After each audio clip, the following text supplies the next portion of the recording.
ಇಷ್ಟು ದಿವಸ ಜನಗಳ ದುಡ್ಡನ್ನ ಕೊಳ್ಳೆ ಹೊಡಿತಾ ಇದ್ರು. ಇವಾಗ ಒಂದು ಸ್ಟೆಪ್ ಮೇಲೆ ಹೋಗಿ ದೇವ್ರ ದುಡ್ಡನ್ನೇ ಕೊಳ್ಳೆ ಹೊಡಿಯಕ್ ಸ್ಟಾರ್ಟ್ ಮಾಡಿದಾರೆ ಅಂದ್ರೆ. ಹಲೋ ಡಾರ್ಲಿಂಗ್ಸ್, ಎಲ್ಲರೂ ಹೇಗಿದ್ದೀರಾ? ಚೆನ್ನಾಗಿದ್ದೀರಾ ಅನ್ಕೊಂತೀನಿ. ಇವತ್ತೊಂದು ರಿಯಲಿಸ್ಟಿಕ್ ಆಗಿ ನಡೆದಿರೋ ಘಟನೆ ಹೋದ್ ವಾರದಲ್ಲಿ ಕೇರಳದಲ್ಲಿರೋ ಜನಗಳಿಗೆ, ಕೇರಳದಲ್ಲಿರೋ ಅಯ್ಯಪ್ಪ ಸ್ವಾಮಿ ಟೆಂಪಲ್ ಅಲ್ಲಿ ಇದ್ದಿದ್ದು ಮ್ಯಾನೇಜ್ಮೆಂಟ್ಗೆ ಇದು ಸ್ಕ್ಯಾಮ ಇಲ್ಲ ನಾವೇ ಕೈಯಿಂದ ಎತ್ ಕೊಟ್ಬಿಟ್ರಾ ಅಂತ ಅವ್ರಿಗೆ ಗೊತ್ತಾಗ್ತಾ ಇಲ್ಲ. ಅವರು ಕನ್ಫ್ಯೂಷನ್ ಅಲ್ಲೇ ಇವಾಗವರೆಗೂ ಇದಾರೆ. One of the biggest scam ಮಾಡೋದ್ರಲ್ಲಿ ನಮ್ ಜೊತೆಲೇ ಇದ್ದಿ, ನಮ್ ಹಿಂದೆನೆ ಇದ್ದಿ, ನಾವೇನ್ ಮಾಡ್ತೀವಿ ಎಲ್ಲಾ ನೋಡ್ಕೊಂಡಿ ಯೋಚನೆ ಮಾಡಿ ನಮ್ ಕೈಗಳಿಂದನೇ ಮಾಡ್ಸೋದ್ನ ಸ್ಕ್ಯಾಮ್ ಯಾವ ತರ ಮಾಡಿದಾರೆ ಅಂದ್ರೆ, ನಾನು ಕ್ಲೀನ್ ಆಗಿ ನಿಮ್ಗೆ ಡೀಟೇಲ್ ಆಗಿ ಹೇಳ್ತೀನಿ ನೋಡಿ. ಅಯ್ಯಪ್ಪ ಸ್ವಾಮಿ ದೇವಸ್ಥಾನ ಅಂದ್ರೆ, ಶಬರಿಮಲೆ ದೇವಸ್ಥಾನ ಅಂದ್ರೆ ಇಂಡಿಯಾದಲ್ಲಿ ಎಲ್ಲಾರ್ಗೂ ಗೊತ್ತು, ಜಗತ್ತಿಗೆ ಗೊತ್ತು ಆಲ್ಮೋಸ್ಟ್. ಅಲ್ಲಿಂದ ಭಕ್ತಾದಿಗಳೆಲ್ಲಾ ಬರ್ತಾರೆ. ಭಕ್ತಾದಿಗಳು ಬಂದು ಅವರು ಅಯ್ಯಪ್ಪ ಸ್ವಾಮಿನ ನೋಡೋದಕ್ಕೆ ಬರೋದು. ಯಾಕಂದ್ರೆ ಅದು ಒಂದ್ ಸೀಸನ್ ಅಲ್ಲಿ ಮಾತ್ರ ಅಯ್ಯಪ್ಪ ಸ್ವಾಮಿ ದೇವಸ್ಥಾನ ಓಪನ್ ಆಗುತ್ತೆ ಭಕ್ತಾದಿಗಳಿಗೋಸ್ಕರ. ಮಿಕ್ಕಿದ ದಿವಸ ಅಲ್ಲ, ನಾರ್ಮಲ್ ಆಗಿ ಪೂಜೆ ನಡೀತಾ ಇರುತ್ತೆ. ಅಲ್ಲಿರೋ ಭಕ್ತಾದಿಗಳು ಅಯ್ಯಪ್ಪ ಸ್ವಾಮಿನ ನೋಡಿ ದರ್ಶನ ಮಾಡಿ ಅವ್ರ ಕೈಯಲ್ಲಾಗಿದ್ದು ಕಾಣಿಕೆ ಏನೇ ಒಂದು ಅವ್ರಿಗೆ ಇಷ್ಟ ಆಗಿ ಅವ್ರು ಕೊಟ್ಟಿದ್ದಾರೆ. ಚಿನ್ನ, ಬೆಳ್ಳಿ, ದುಡ್ಡು, ಕಾಸು ಏನೇ ಒಂದು ಕೊಟ್ಟಿದ್ದಾರೆ ಅವರು. ಬಟ್ ಅಲ್ಲಿರೋ ಗೌರ್ಮೆಂಟ್, ಅಲ್ಲಿರೋ ಮ್ಯಾನೇಜ್ಮೆಂಟ್ ಏನ್ ನಿರ್ಧಾರ ಮಾಡುತ್ತಂದ್ರೆ, ಆ ದುಡ್ಡಿಂದ ಏನಾದ್ರು ಮಾಡೋಣ, ಇಲ್ಲಿರೋ ಅಯ್ಯಪ್ಪ ಸ್ವಾಮಿ ದೇವಸ್ಥಾನಕ್ಕೆ ಏನಾದ್ರು ಮಾಡೋಣ, ಒಂದ್ ಮೂರ್ತಿ ರೆಡಿ ಮಾಡೋಣ, ಇಲ್ಲಾಂದ್ರೆ ಅಭಿವೃದ್ಧಿಗೋಸ್ಕರ ಅಲ್ಲಿರೋ ಜಾಗನ ಸ್ವಲ್ಪ ಡೆವಲಪ್ಮೆಂಟ್ ಮಾಡೋಣ, ದೇವಸ್ಥಾನಕ್ಕೆ ಏನಾದ್ರೂ ಒಂದು ಉಪಯೋಗ ಆಗ್ಲಿ ಅಂತ ಅಲ್ಲಿರೋ ಮ್ಯಾನೇಜ್ಮೆಂಟ್ ಥಿಂಕ್ ಮಾಡುತ್ತೆ. ಕಾಂಟ್ರಾಕ್ಟ್ ನ ಹಿಡಿತಾರೆ. ಬಟ್ ಆ ವ್ಯಕ್ತಿ ಎಲ್ಲಿ ಇರ್ತಾನೆ ಅಂದ್ರೆ ಚೆನ್ನೈಯಲ್ಲಿ ಇರ್ತಾನೆ. ತಮಿಳ್ನಾಡು ಚೆನ್ನೈಯಲ್ಲಿ ಇರ್ತಾನೆ ಆ ವ್ಯಕ್ತಿ.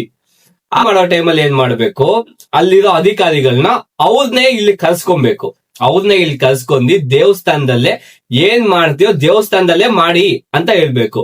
ಬಟ್ ಅಲ್ಲಿರೋ ವ್ಯಕ್ತಿಗಳು ಏನ್ ಮಾಡ್ತಾರೆ, ಆ ವ್ಯಕ್ತಿ ನಮಗ್ ಕೊಟ್ಬಿಡಿ ಈ ವಿಗ್ರಹ, ಚಿನ್ನಾಭರಣ ಎಲ್ಲ ನಾವು ಆಚೆ ತಗೊಂಡೋಗಿ ಮಾಡ್ಬಿಟ್ಟು ನಿಮ್ಗೆ ಎತ್ಕೊಂಡ್ಬಂದ್ ಕೊಡ್ತೀವಿ ಅಂತ ಹೇಳ್ತಾರೆ.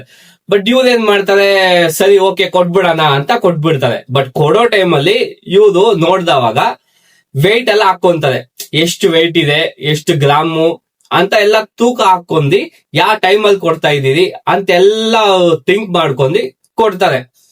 ಕೊಟ್ಟಾದ್ಮೇಲೆ ಆ ಕಡೆಯಿಂದ ಬರ್ಬೇಕಾದ್ರೆ ಒಂದ್ 4 kg ಕಮ್ಮಿ ಆಗ್ಬಿಟ್ಟಿರುತ್ತೆ. 4 kg ಕಮ್ಮಿ ಆದವಾಗ ಅಲ್ಲಿ ಗೋಡೆ ಮೇಲೆ ಕಲ್ಲಲ್ಲಿ ಕೆತ್ತನೆ ಮಾಡಿರ್ತಾರೆ. ಅದಕ್ಕೆ ಇವರು ಚಿನ್ನದ ಕೋಟಿಂಗ್ ಮಾಡ್ತಾರೆ, ಚಿನ್ನದಲ್ಲಿ ಡಿಸೈನ್ ಅಲಂಕಾರ ಮಾಡ್ತಾರೆ. ಬಟ್ ಶೇಪೇ ಸರಿ ಬಂದಿರಲ್ಲ. ಅಲ್ಲಿರೋ ಮ್ಯಾನೇಜ್ಮೆಂಟ್ ಏನ್ ಮಾಡುತ್ತೆ, ಫಸ್ಟ್ ಕೋಟ್ ನ ಕೇಳುತ್ತೆ, ನೋಡಿ ಸರ್ ನಾವು ಕೊಟ್ರಿ ಈ ತರ ಡಿಫ್ರೆನ್ಸ್ ಅಲ್ಲಿ ಬರ್ತಾ ಇದೆ ಹಂಗ ಹಿಂಗ ಅಂತ. ಬಟ್ ಅಲ್ಲಿರೋ ದೇವಸ್ಥಾನ ಗೌರ್ಮೆಂಟ್ ಅಂಡರ್ ಅಲ್ಲಿ ಇರುತ್ತೆ. ಬಟ್ ಅದನ್ನೆಲ್ಲ ಆಪರೇಷನ್ ಎಲ್ಲ ಮಾಡೋದು ಅಂದ್ರೆ ಒಂದು ಕೋರ್ಟ್ ಇಂದಾನೆ ಎಲ್ಲಾ ಸರ್ಕ್ಯುಲೇಷನ್ ಆಗೋದು. ಈ ತರ ಮಾಡಿ, ಈ ತರ ಚಿನ್ನ ಸಿಕ್ಕಿದ್ಯಾ, ಈ ತರ ಆಭರಣ ಸಿಕ್ಕಿದ್ಯಾ, ಇಷ್ಟು ಕಾಸು ಸಿಕ್ಕಿದ್ಯಾ, ಇದರಿಂದ ಏನಾದ್ರು ಮಾಡಿ ಅಂತ ಕೋರ್ಟ್ ಏನಾದ್ರು ಹೇಳಿದ್ರೆ ಮಾತ್ರ ಇವ್ರು ಮಾಡಕ್ ಆಗೋದು. ಓಕೆನಾ? ಅಲ್ಲಿವರೆಗೂ ಇವ್ರು ಏನು ಮಾಡಕ್ ಆಗಲ್ಲ. ಇವ್ರು ಏನ್ ಮಾಡಿದ್ದಾರೆ, ಚಿನ್ನಾಭರಣ ಎಲ್ಲ ಎತ್ಕೊಂಡು ಕೊಟ್ಟಿದ್ದಾರೆ. ಆ ವ್ಯಕ್ತಿ ಕರೆಕ್ಟ್ ಆಗಿ ಎಲ್ಲ ರೆಡಿ ಮಾಡ್ಬಿಟ್ಟು ಒಂದ್ 4 kg ಕಮ್ಮಿ ಮಾಡಿ ಎತ್ಕೊಂಡ್ಬಂದ್ ಕೊಟ್ಬಿಟ್ಟಿರೋದು ಇವ್ರಿಗೆ. ಶೇಪ್ ಇದೆಯಲ್ಲ ವಿಗ್ರಹ ಶೇಪು, ಅದು ಒಂದು ಡೀಟೇಲಿಂಗು ಒಂದು ಚೂರು ಮ್ಯಾಚೇ ಆಗ್ತಾ ಇಲ್ಲ. ಬಟ್ ವೆಯ್ಟ್ ಇದೆ, ತೂಕ ಇದೆ. ಕೋರ್ಟ್ ಕೇಳುತ್ತೆ ಅಲ್ಲಿರೋ ಮ್ಯಾನೇಜ್ಮೆಂಟ್ ನ, ದೇವಸ್ಥಾನ ಯಾರು ಮ್ಯಾನೇಜ್ಮೆಂಟ್ ಮಾಡ್ತಿರ್ತಾರಲ್ಲ ಅವ್ರನ್ನ ಕೇಳುತ್ತೆ. ಅವ್ರು ಹೇಳ್ತಾರೆ, ಇಲ್ಲ ಸರ್ ನಾವು ಅರ್ಜೆಂಟ್ ಅಲ್ಲಿ ಇದ್ರೆ ಅದಕ್ಕೋಸ್ಕರ ಕೊಟ್ಬಿಟ್ರಿ ಅಂತ. ಅಲ್ಲಿ ನೋಡಿದ್ರೆ ಅವರು ತಗೊಂಡೋಗೋ ಟೈಮಲ್ಲಿ ಇಷ್ಟು ವೆಯ್ಟ್ ಇತ್ತು ಅಂತ ಮೆನ್ಷನ್ ಮಾಡಿದ್ದಾರೆ. ಬರ್ಬೇಕಾದ್ರೆ ಇಷ್ಟು ವೆಯ್ಟ್ ಇದೆ ಅಂತ ಮೆನ್ಷನ್ ಮಾಡಿದ್ದಾರೆ. ಬಟ್ ಅವ್ರು ಇನ್ನೊಂದು ಏನ್ ಮೆನ್ಷನ್ ಮಾಡಿದ್ದಾರೆ ಅಂದ್ರೆ, ಇದು ಕಂಪ್ಲೀಟ್ ಆಗಿ ತಾಮ್ರದಲ್ಲೇ ಮಾಡಿರೋದು, ಮೇಲೆ ಮಾತ್ರ ಕೋಟಿಂಗು ಗೋಲ್ಡ್ ಅಂತ ಮಾತ್ರ ಮಾಡಿರೋದು. ಬಟ್ ಇದು ಕಂಪ್ಲೀಟ್ ಆಗಿ ಡೀಟೇಲಿಂಗ್ ಆಗಿ ನೋಡಿದ್ರೆ ಅದು ಗೋಲ್ಡ್ ತಾಮ್ರದಲ್ಲಿ ಮಾಡಿರೋ ವಿಗ್ರಹ ಇದು. ಈ ವಿಗ್ರಹನ 4 kg ಕಮ್ಮಿ ಆಗಿದೆ, ಅದರಿಂದ ಶೇಪ್ ಕೂಡ ಚೇಂಜ್ ಆಗ್ಬಿಟ್ಟಿದೆ. ಅಲ್ಲಿರೋ ಮ್ಯಾನೇಜ್ಮೆಂಟ್ ಅವ್ರು ತುಂಬಾನೇ ತಲೆಗೆಡ್ಸ್ಕೊಂಡ್ಬಿಟ್ಟಿದ್ದಾರೆ, ಏನ್ ಮಾಡೋದು, ಯಾವ ತರ ಮಾಡೋದು ಅಂತ ಅವ್ರಿಗೆ ಗೊತ್ತಾಗ್ತಾ ಇಲ್ಲ. ಯಾಕಂದ್ರೆ ಇದು ತುಂಬಾ ಸೆನ್ಸಿಟಿವ್ ಟಾಪಿಕ್. ಇದು ಯಾಕೆ ಗೊತ್ತಾ, ಜನಗಳು ಅವ್ರ ಕೈಯಿಂದ ಕೊಟ್ಟಿರೋ ದುಡ್ಡು, ಅವ್ರ ಕೈಯಲ್ಲಿ ಎಷ್ಟಾಗುತ್ತೋ ಅಷ್ಟು ಚಿನ್ನಾಭರಣಗಳನ್ನ ಕೊಟ್ಟಿ ದೇವಸ್ಥಾನ ಅಲಂಕಾರ ನೋಡಿದ್ದಾರೆ, ದೇವ್ರಿಗೆ ಅಲಂಕಾರ ಮಾಡಿದ್ದಾರೆ. ಆ ದುಡ್ಡನ್ನ ಬಂದು ಯಾರೋ ಎತ್ಕೊಂಡು ಹೋಗ್ತಿದಾನೆ ಅಂದ್ರೆ ಸುಮ್ನೆ ಬಿಡಲ್ಲ ಗೌರ್ಮೆಂಟ್. ಅಲ್ಲಿರೋ ಜನಗಳ ಕೈಯಿಂದಾನೇ ತಗೊಂಡೋಗಿರೋ ತರ ಆಗಿದೆ, ಜನಗಳೇ ಎತ್ತಿ ಕೊಟ್ಟಿರೋ ತರ ಆಗಿದೆ ಮ್ಯಾನೇಜ್ಮೆಂಟ್. ಏನ್ ಕೇಳ್ತಾ ಇದೀನಿ ಅಂದ್ರೆ, ಮೋಸ ಮಾಡೋರು ಎಲ್ಲಿಂದನೋ ಬಂದ್ ಮೋಸ ಮಾಡ್ಬಿಡ್ತಾರೆ, ಯಾಮಾರ್ಸೋರು ಹೆಂಗ್ ಬೇಕಾದ್ರೆ ಯಾಮಾರ್ಸ್ತಾರೆ. ಇವಾಗ ಅದು ಇನ್ವೆಸ್ಟಿಗೇಷನ್ ಆಗ್ತಾ ಇದೆ, ಇವಾಗ ಒಂದೊಂದಾಗೆ ಎಲ್ಲ ಬಿಚ್ತಾ ಇದಾರೆ.